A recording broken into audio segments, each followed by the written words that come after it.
Ben ritrovati dalla redazione. A poco più di un anno dalla sua riapertura al traffico, la galleria Montebello di Piazza Foraggi continua a procurare grattacapi al comune.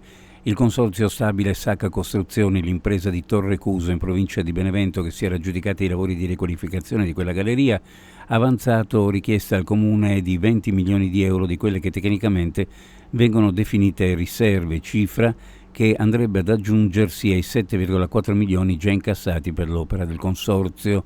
L'atto di citazione è stato notificato al Comune lo scorso 13 maggio. Andremo a giudizio, ha anticipato il sindaco di Piazza. Abbiamo già affidato la difesa dell'amministrazione comunale ai legali dell'avvocatura civica. In tal senso la Giunta ha appena approvato una delibera. Vista l'entità dell'importo era impossibile arrivare a un accordo bonario, quindi ora sarà il Tribunale a stabilire se le pretese del Consorzio abbiano o meno fondatezza. I giuristi lo chiamano reato di rivelazione di segreti scientifici o commerciali. In altri termini, spionaggio industriale esiste e non solo nei film. La vittima è una vittima d'eccellenza, sebbene fin qui solo presunta, ed è la Wärtsilä.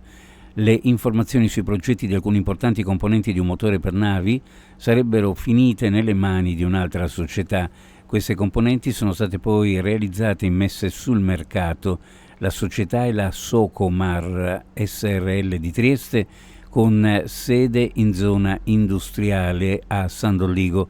L'amministratore, l'ingegner Massimo Teodori, è imputato ed è quindi sotto processo. Se l'accusa sarà dimostrata, andrà anche accertato come quei progetti, si parla di una decina di file con disegni tecnici, procedure, siano potuti uscire dallo stabilimento di Bagnoli. Al momento è un mistero. Si sospetta che di mezzo ci sia o che ci sia stata una talpa interna, una spia, insomma. Al momento è un'ipotesi. Muggia, dopo il via libera da parte dei geologi per il raddoppio della galleria Nazario Sauro, il comune di Muggia, a circa un anno dalla partenza programmata dei lavori, ha diffuso una prima serie di domande e risposte per venire incontro ai dubbi dei cittadini, consultabile sulla sua pagina internet.